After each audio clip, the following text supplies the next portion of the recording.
하나님의 말씀을 전하는 설교자는 항상 큰 어려움이 있습니다.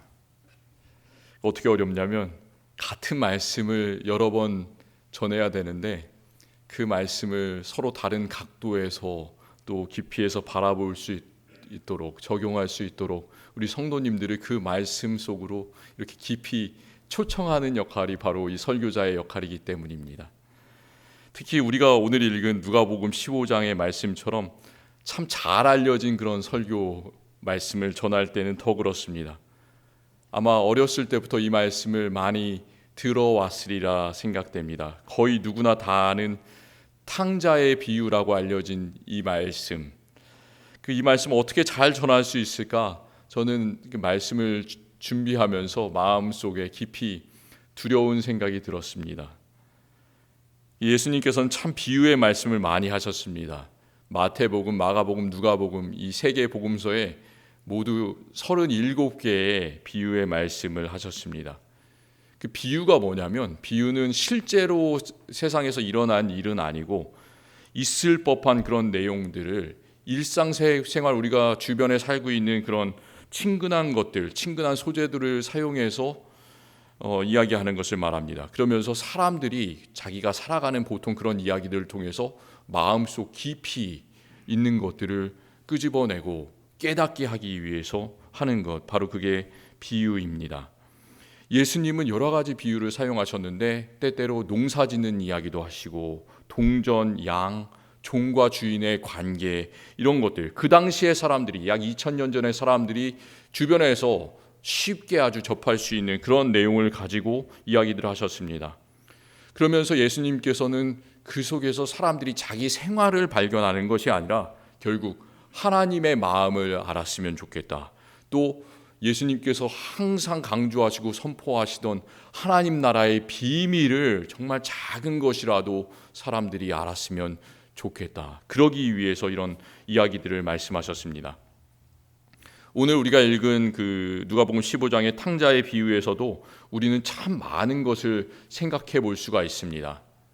그 단지 제가 오늘 말씀드리는 그런 내용뿐만이 아니라 이 비유를 한번 생각해 보시면서 내용을 떠올려 보시면서 또 다시 읽어 보시면서 하나님께서 내 자신에게 각자에게 하는 말씀이 무엇인지 하나님의 음성을 들을 수 있는 우리 성도님들이 되시기를 원합니다. 저는 이야기를 참 아주 짧게 다시 한번 들려드리려고 합니다. 한마디로 요약할 수도 있고 두 마디, 10마디 하루 종일 이야기할 수도 있습니다. 한 아버지에게 2명의 아들이 있었는데 그 중에 둘째 아들이 참 나쁜 아들이죠. 아버지의 유산을 받아서 먼 나라에서 그것을 전부 다 허비하고 다시 돌아왔을 때 아버지가 잔치를 열어서 이 아들을 잘 받아들인다는 그런 내용입니다. 또 그 모습을 볼 때 잔치 자리를 보고 화가 난 다른 아들, 첫 번째 아들이 아주 아버지에게 큰 화를 낼 때 그 아들도 아버지가 좋은 말로 사랑의 마음으로 격려해 준다라는 그런 내용이 바로 오늘 우리가 읽은 탕자의 비유의 말씀입니다. 우리는 이렇게 이 등장인물, 여러 3명의 등장인물이 있는데 이 가운데 한 사람이 되어볼 수가 있습니다.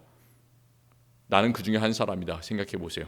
아버지를 멀리 떠난 작은 아들이 될 수도 있고 아버지 곁에 늘 있었지만 그 아버지의 사랑을 깨닫지 못하던 그 큰 아들이 되어볼 수도 있고 평생 말썽을 피우는 그 아들들을 데리고 살아가야 하는 그 아버지가 되어볼 수도 있습니다. 내가 남자가 아니라면 아들이 아니라 딸이라면 말썽을 부리는 딸이 될 수도 있고 그를 계속해서 키우는 어머니가 될 수도 있고 또 여동생을 정말 싫어하는 언니가 될 수도 있습니다. 한번 내가 이 등장인물 가운데 한 사람이다 생각해 보시기 바랍니다. 그 중에서도 저는 오늘 그 서로 다른 성격의 아들 둘을 둔 아버지의 입장에서 이 말씀을 전하려고 합니다. 그 마음을 저는 오늘 말씀의 제목에서 탕사랑이라는 제목으로 붙여봤습니다. 탕사랑. 처음 듣는 말씀이시죠? 오늘 주보를 보시면서 제목이 좀 이상하다, 이게 무슨 뜻일까 생각하셨던 그런 성도님들이 있을지 모르겠습니다. 우리가 하나님의 참 사랑이라는 말은 많이 들어봤고 또 탕자라는 말도 많이 들어봤는데 과연 탕사랑이 무엇일까 생각해 봤으면 좋겠습니다.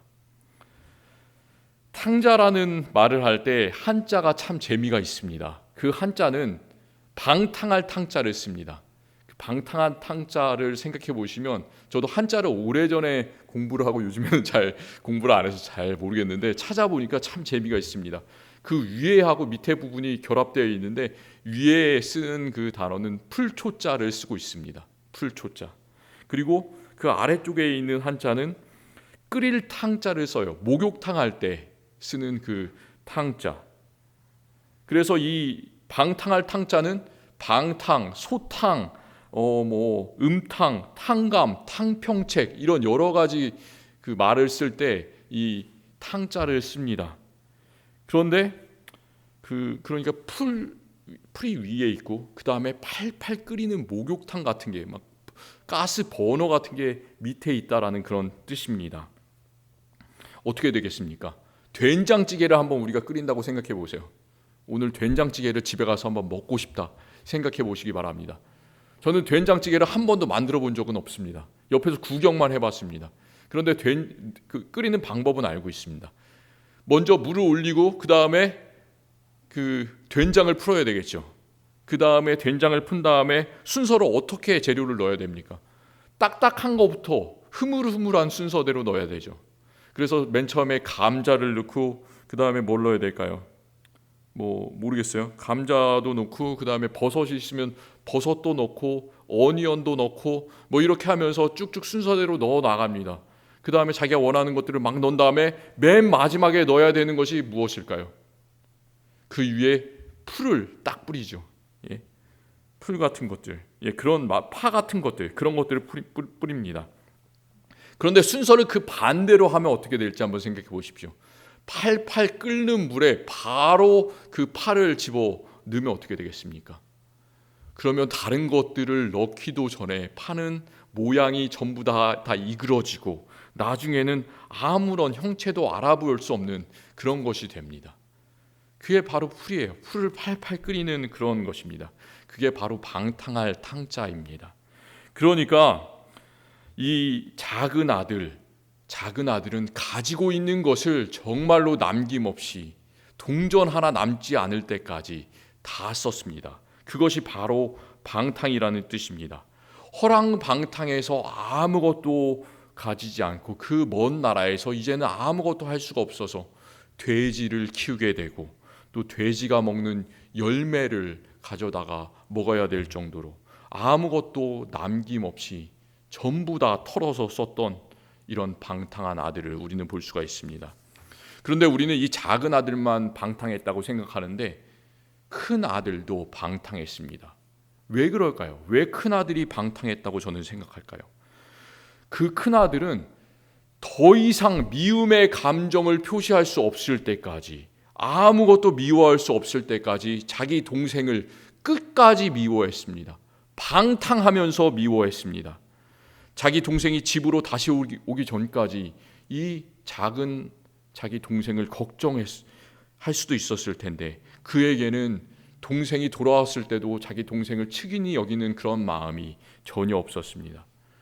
동생에게 이런 말을 하고 있습니다. 아버지에게 이렇게 고발하고 있어요. 동생을. 아버지의 살림을 창녀들과 함께 삼켜버린 이 아들을 왜 받아주십니까? 그 말을 아버지에게 할 수 있는 말이 아니잖아요. 그런데 이렇게 도끼 어린 말을 내뱉습니다. 그러니까 작은 아들이 자신의 재산을 다 써버린 탕자라면 이 큰 아들은 자신의 미움의 감정을 끝까지 자기 동생에게 탕진한 그 미움의 다른 의미의 탕자입니다. 그런데 그 아버지는 이 두 아들을 다 받아주셨습니다. 어떤 사람들은 이 아버지를 탕부라고 부르기도 합니다. 그런데 저는 우리 하나님 우리 아버지께 그렇게 불경스러워 보이는 호칭을 붙이기가 싫습니다. 다만 하나님께서 우리에게 모든 것을 주시는, 아낌없이 주시는 그 아버지의 마음을 탕사랑이라는 이름으로 부르고 싶습니다. 하나님께서는 우리에게 정말로 탕사랑을 부어주십니다. 이 아버지가 하는 행동을 보시기 바랍니다. 이 아버지는 정말로 바보 같습니다. 바보예요, 정말로. 첫 번째 바보 같은 모습이 이 이야기의 맨 처음에 나옵니다. 둘째 아들이 아버지께 이런 말을 합니다. 아버지여, 재산 중에서 내게 돌아올 분깃을 내게 주소서. 이 아들이 감사함으로 겸손하게 공손하게 이 말을 하고 있는 것일까요? 전혀 그렇지 않습니다. 이 말은 아버지가 죽은 다음에 받을 수 있는 유산, 아버지가 지금 살아서 잘 계시는데도 미리 주십시오, 이 말이에요. 그 말은 재산을 달라는 그 뜻뿐만이 아니에요. 그 더 깊은 뜻은 아버지 살아있지만 더 이상 아버지는 내 아버지가 아닙니다, 이런 말이에요. 저주의 말입니다. 심하게 말하면 아버지 당장 죽어버렸으면 좋겠습니다, 이 말을 아버지에게 하고 있습니다. 아버지에게 할 수 있는 말이 아닙니다. 우리나라 사람들은 체면을 참 중요하게 생각하죠. 그래서 다른 사람들에게 잘 보이려고 많은 노력을 합니다. 결혼할 때도, 장례를 치를 때도, 집안에 큰 행사가 있을 때도 어느 정도 규모를 맞춰야 되죠. 그래서 그 규모를 통해서 다른 사람들이 그 행사를 통해서 즐겁게 지낼 수 있게 그렇게 잘 보일 수 있도록 노력을 합니다. 그런데 이스라엘도 아마 우리와 비슷한 그런 문화를 가지고 있었던 것 같습니다. 그 이스라엘의 문화를 연구했던 학자들은 그 나라의 문화를 수치의 문화 그리고 명예의 문화라고 하고 있습니다. 그 이야기는 다른 사람들이 자신에게 수치를 주는 것, 그리고 내가 다른 사람에게 수치를 주고 또 받는 것, 그런 것들을 어느 것보다 다 싫어했던 그런 사람들이었습니다. 그리고 대신에 이름이 높아지는 것, 명예가 높아지는 것을 정말로 귀중하게 생각했던 사람들이 바로 이스라엘 사람들입니다. 그런데 이 아들은 지금 아버지에게 정말로 말할 수 없는 그런 수치를 주고 있습니다. 그 만약 동네 사람들이 그 집 작은 아들이 아버지의 유산을 받아서 먼 나라로 떠나갔다라는 것을 알게 되면 어떻게 될까요? 그 아버지는 더 이상 산 사람이 아니에요. 그냥 비웃음을 받으면서 평생을 마치 죽은 자로서 살아가야 되는 그런 입장에 놓이는 거예요. 동네 사람들이 저 아버지, 저런 아버지가 있냐, 다 저주하면서 비웃는 그런 상황을 맞이해야 했습니다. 아버지의 명예는 그냥 바닥으로 추락할 수밖에 없는 그런 상황이었습니다. 그런데 그 아버지는 그런 수치 전혀 개의치 않으십니다. 그리고 작은 아들이 요구할 때 아버지가 어떤 말을 하시나요? 그 아버지는 아무 말도 하지 않으십니다. 그냥 말 없이 자기의 살림을 다 나눠줍니다. 그리고 마치 자기가 이미 죽었다는 듯이 그렇게 유산을 주면서 묵묵히 살아갑니다. 참 바보 같은 아버지. 두 번째 이야기의 바보 같은 점은 그 이야기의 중간에 나와요. 외국에서 가진 모든 것들을 다 탕진하고 다시 아버지께로 돌아가기로 결심하고 이제 아들이 돌아갑니다. 보통 이스라엘의 아버지 같으면, 한국의 아버지는 어떤지 잘 모르겠는데 만약에 한국의 아버지도 그랬을 것 같습니다. 그 아들을 받아들이지 않을 것 같습니다. 왜냐하면 자기를 정말 가장 악한 말로 저주하고 자기를 떠나버린 아들이기 때문입니다. 그가 돌아가서 아버지를 다시 만나는 그 장면이 참 의아합니다. 이렇게 말하고 있습니다. 이에 일어나서 아버지께로 돌아가니라. 아직도 거리가 먼데 아버지가 그를 보고 측은히 여겨 달려가 목을 안고 입을 맞추니. 그게 바로 아버지의 행동이었습니다. 혹시 나이든 아버지가 계신가요? 나이든 아버지가 열심히 뛰어가는 거 본 적 있으신 분 계십니까? 아버지가 80이 되셨는데 70이 되셨는데 뛰시는 거 보셨습니까? 그런 적은 없습니다. 어른들이 될수록, 나이가 들어갈수록 어른들은 달리지 않습니다. 어른들은 빨리 움직이지 않습니다. 지위가 높은 사람일수록, 그 마을에 높은 사람일수록 정말로 천천히 움직이고 모든 행동을 하나하나 위험 있게 자비로운 것처럼 그렇게 움직입니다. 그런데 이 아버지는 지난 몇 년간을 그 아들만 바라보고 창밖을 바라보고 있었던 사람처럼, 다른 것은 아무것도 하지 않았던 그런 사람처럼 그 아들을 봤을 때 그 계속해서 초점을 그 아들에게만 맞추고 있었던 사람처럼 아들이 오는 것을 저 멀리서 보기 시작했을 때 바로 달려갑니다. 아들이 달려가야 될 것 같습니다. 왜냐하면 배고프니까 아무것도 가지지 않았기 때문에 아들이 빨리 달려가야 될 것 같은데 아들은 터벅터벅 걸어오고 대신에 아버지께서 있는 힘껏 그 아들을 향해서 달려갑니다. 그리고 체면 따위는 전혀 보여주지 않습니다. 아버지는 다른 사람들이 어떻게 생각하든 신경 쓰지 않고 그 마음에 정말 큰 동요를 일으키는 것이죠. 그리고 측은함을 느끼고 목을 안고 입을 맞춥니다. 그 측은히 여긴다는 말이 무슨 뜻일까요? 우리가 다른 사람에게 측은히 여긴다는 그 말은 다른 사람을 보자마자 그 사람이 너무나 불쌍하구나, 그 사람이 지금까지 살아왔던 그런 역사들이 다 느껴지고 얼마나 그 삶 속에서 고통당했을까, 얼마나 괴로웠을까, 그 공포, 불안, 그 마음을 그냥 아버지께서 그 아들과 같이 똑같이 느낀다는 말이에요. 영어로는 compassion, 같이 패션을 느낀다라는 그런 말입니다. 이 아버지는 정말로 마음이 약한 아버지였습니다. 그 세 번째 이 아버지의 바보 같은 점은 이야기의 맨 마지막에 나와요. 작은 아들을 위해서 잔치를 벌이고 있는 것을 본 그 큰 아들, 아버지께 공손한 말을 하지 않습니다. 왜 작은 아들, 저 녀석은 다 내 삶을 저 창녀와 함께 탕진하고 돌아왔는데도 잘해주는데 나는 여러 해를 아버지를 섬겨서 명을 어김이 없거늘 내게는 염소 새끼라도 줘서 나와 내 벗으로 즐기게 해주지 않았습니까? 이렇게 아버지를 고발하고 있습니다. 그 말은 어떤 말이냐면 아버지는 왜 나를 지금까지 아들로 대해준 것이 아니라 종으로 대했습니까? 내가 무슨 이 집의 종입니까? 이렇게 소리를 지르고 있는 거예요.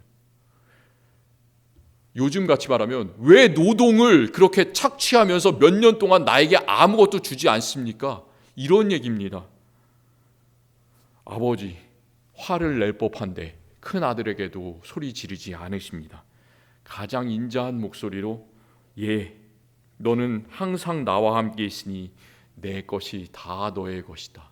정말 너에게는 큰 선물이 준비되어 있다. 이렇게 약속해 주시면서 그 아들을 위로해 주십니다.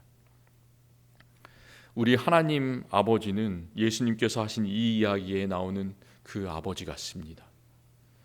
구약 성경 전체에 나오는 모든 말씀을 요약하면 이렇게 요약할 수 있어요.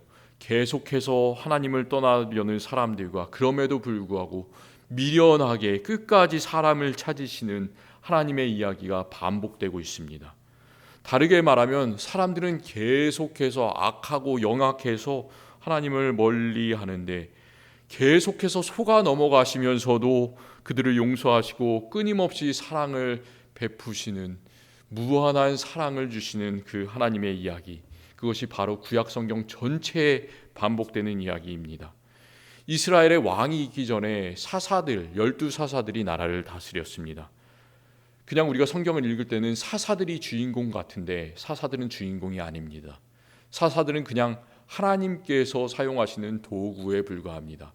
정말 역사의 주인공은 우리 2000년 전이건 3000년 전이건 지금이건 오직 우리가 믿는 전능하신 하나님 한 분뿐입니다. 그 이야기가 계속해서 반복됩니다. 사사기의 패턴은 똑같습니다. 이스라엘 백성이 하나님께 불순종하고 우상숭배로 돌아섰을 때 하나님께서는 이방 강한 민족을 보내셔서 이스라엘을 10년, 20년, 40년 이렇게 하나님께서 정한 기간 동안에 그 강대국에 지배하에 있게 하시고 또 그 시간이 지나가면서 사람들이 하나님께로 돌아가면서 회개하고 또 하나님께로 돌아가면 하나님께서는 다시 사사를 보내셔서 그들을 구원하시고 이스라엘에 평화가 있게 하셨습니다. 그런데 사람들은 또 하나님을 배반하고 하나님을 멀리 떠납니다. 이스라엘 백성들은 앞의 세대들이 그렇게 고통받았는데도 그것을 금방 잊어버립니다. 그리고 다시 불순종과 우상숭배를 계속해서 반복합니다. 하나님은 백성들이 또 하나님을 멀리 떠난다는 것을 이미 알고 계십니다. 그럼에도 불구하고 정말로 미련하게 그들을 또 용서해 주시고 또 용서해 주시고 또 구원해 주시는 그런 분이십니다. 이런 패턴은 이스라엘 백성이 광야 40년 출애굽을 해서 하나님의 약속의 땅에 들어갈 때도 마찬가지였습니다. 이스라엘 땅, 유다 땅에 강한 왕들이 있어서 그들이 다스리던 시대에도 그런 잘못들을 계속해서 범했습니다. 그리고 또 포로로 끌려갈 때도 이제 이스라엘, 유다 전부 다 멸망하고 그 강대국의 포로로 끌려가서 정말 하나님의 성전을 바라보지도 못하고 정말 멀리 떨어진 곳에서 마음을 치면서 기도해야 했을 때도 계속해서 이 사람들은 나라를 잊었는데도 불구하고 또 우상 숭배로 돌아갔습니다. 창세기 18장에서는 하나님께서 음행과 우상으로 가득 차 있었던 땅, 그 소돔과 고모라를 심판하시던 장면이 나옵니다. 그때 하나님께서는 그 계획을 실행하시기 전에 먼저 아브라함에게 그 소식을 알리셨습니다. 그때 아브라함은 그 땅에서 의인을 발견하며 어떻게 하겠습니까? 처음에 의인 50명을 하나님께서 그 땅에서 발견하면 어떻게 하시겠습니까? 45명을 발견하면 어떻게 하시겠습니까? 40명, 30명, 20명, 10명을 발견하면 어떻게 하시겠습니까? 이렇게 계속해서 물어봅니다. 그만큼 그 땅에는 의인이 없다는 말입니다. 그런데 하나님께서는 그 이야기를 다 받아주십니다. 하나님의 그 기준을 50명에서 10명까지 계속해서 낮추시면서 그 안에 하나님께서 원하시는 것은 정말 그 소돔과 고모라 땅, 그리고 이 패역한 이 땅에도 단 한 명의 의인이라도 있었으면 좋겠다. 그 한 명의 의인을 하나님께서는 보기를 원하셨습니다. 야고보서에서는 이렇게 말합니다. 하나님은 변함도 없으시다. 회전하는 그림자도 없으시다 말씀하시는데, 왜 과연 그 변함도 없으신 하나님께서 왜 이렇게 변덕이 많으실까요? 왜 그렇게 마음이 약하셔서 계획을 바꾸실까요? 왜 그렇게 마음이 약하셔서 그렇게 달려나가실까요? 그것은 하나님께서는 어느 것과도 비교할 수 없는 그 사랑하는 사람, 사랑하는 우리들을 위해서 모든 것을 다 주시는 사랑의 하나님이시기 때문입니다. 누가복음에는 이 탕자를 받아주시는 아버지의 비유 말고도 이 누가복음 15장에 예수님께서 말씀하시는 두 가지 비유의 이야기가 더 나옵니다. 사실 그 두 이야기에 나오는 주인공들도 오늘 이 아버지처럼 참 바보 같은 사람들입니다. 그들은 자신의 계산은 전혀 할 줄 모르는 사람입니다. 첫 번째 비유에 나오는 사람은 양을 100마리 가진 그 목자 주인이었습니다. 양 100마리 중에 한 마리를 잃었을 때 다른 99마리는 다 그냥 들판에 놔두고 한 마리를 찾아 나섭니다. 그리고 한 마리를 찾았을 때 너무나 기뻐하면서 그 양을 어깨에 메고 그 친구와 이웃들을 불러서 잔치를 벌입니다. 양 한 마리 무게가 얼마나 되신지 아십니까? 이 말씀을 잘 읽어보니까 이 양은 새끼 양이라고 하지 않습니다. 그냥 잃어버린 한 마리 양이에요. 그렇기 때문에 저는 그 어른 양이라고 생각을 했습니다. 어른 큰 양이 얼마나 무게가 될까요? 45kg에서 160kg이라고 합니다. 쌀 한 가마니 짊어지셨습니까? 혹시 사람 한 명 이렇게 업고 가보신 적 있습니까? 저 같은 사람, 뭐 가벼운 사람 말고 정말 무거운 사람 짊어질 수 있으십니까? 그런 사람보다 무거운 그런 양 한 마리를 너무나 좋아서 어깨에 짊어지시는 그 주인, 생각이 안 되죠. 그리고 또 주변에 있는 모든 사람들, 자기 이웃들, 친구들 불러서 잔치를 한다면 얼마나 되겠습니까? 양 한 마리보다 훨씬 더 많은 돈이 나갈 텐데, 그것을 써야 될 텐데 왜 그런 일을 할까요?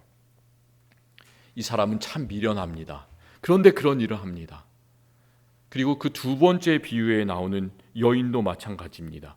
동전 10개를 가졌습니다. 하나를 잊어버리면 우리는 잠깐 이렇게 소파 밑에 찾아볼 수는 있습니다. 그런데 이 사람은 등불을 켭니다. 그리고 집 전체를 빗자루로 쓸기를 시작합니다. 그리고 집안 곳곳 구석구석을 다 뒤집니다. 동전 한 개를 찾는 것보다 그 오랫동안 청소를 하는 그 수고가 더 많을 텐데 그런 수고를 아끼지 않습니다. 그리고 마찬가지로 동전을 찾았을 때, 그 동전을 찾았을 때도 똑같은 일을 합니다. 친구를 불러 모읍니다. 이웃을 불러 모읍니다. 그리고 큰 잔치를 벌입니다.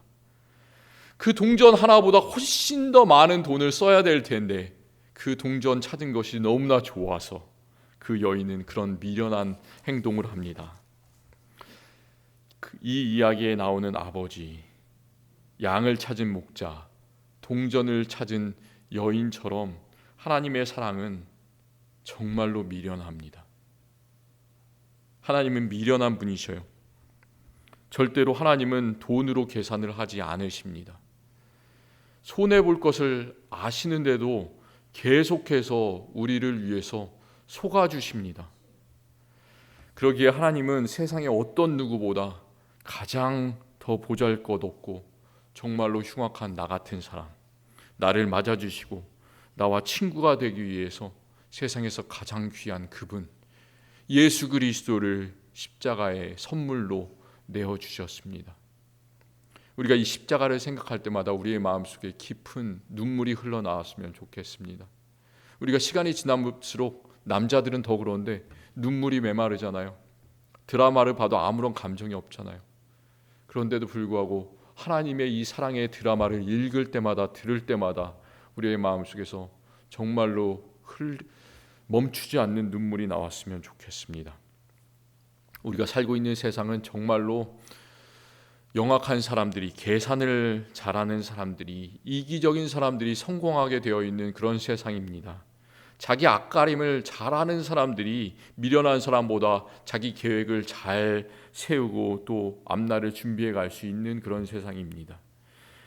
그런데 우리의 사랑에 있어서만은 세상의 어떤 것은 우리가 영악하게 살 수도 있어도 정말 잘 계획하면서 살 수 있어도 사랑 하나에 있어서만은 하나님과 같이 우리도 미련했으면 좋겠습니다.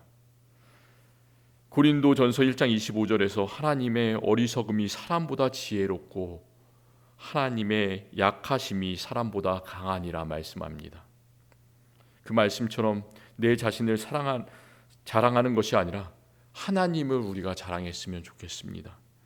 내 명예를 높이는 것이 아니라 이제는 정말로 나를 끝까지 사랑하시는 하나님 아버지의 이름을 높였으면 좋겠습니다. 사실 교회도 그런 곳이 되어야 됩니다. 교회가 많이 회사처럼 변하고 있습니다. 요즘 교회가 그래요. 프로그램을 계획해서 원하는 대로 결과가 나오기를 기대하고 돈을 버는 그런 장소가 교회가 아닙니다. 수입과 지출을 정확하게 계산해서 수입이 언제나 지출보다도 많아야 되고 이윤을 창출하는 그런 장소가 교회가 아닙니다. 교회가 존재하는 목적이 무엇일까요? 교회는 왜 존재할까요? 이 교회의 존재의 목적을 잃어버린다면 교회는 그냥 회사나 자선단체나 그런 것에 지나지 않게 됩니다. 교회가 존재하는 목적은 하나님께서 우리를 정말로 그 미련한 사랑으로 끝까지 사랑하시는 것처럼 그 미련한 사랑을 받은 우리가 그 똑같은 하나님의 미련한 사랑을 이 세상에 드러내기 위해서 존재합니다. 우리가 교회의 목적을 잊어버릴 때마다, 교회가 힘들어질 때마다 교회가 왜 존재하는가, 그리고 나는 무엇을 위해서 존재하는가를 생각해 보셨으면 좋겠습니다. 세상 사람들은 참 영악하고 자기의 이익을 추구하지만 우리 그리스도인들은 어떻게 세상 속에서 저런 사람이 있을 수 있을까 할 정도로 그 미련한 그리스도의 사랑의 향기를 우리가 가는 곳마다 드러내면서 살았으면 좋겠습니다. 주님을 모르는 사람을 전도할 때, 또 교회에서 새로운 프로그램들을 시작할 때, 새로운 일을 시작할 때, 진행할 때 때때로 한국 속담이 우리에게 생각이 날 때가 있습니다.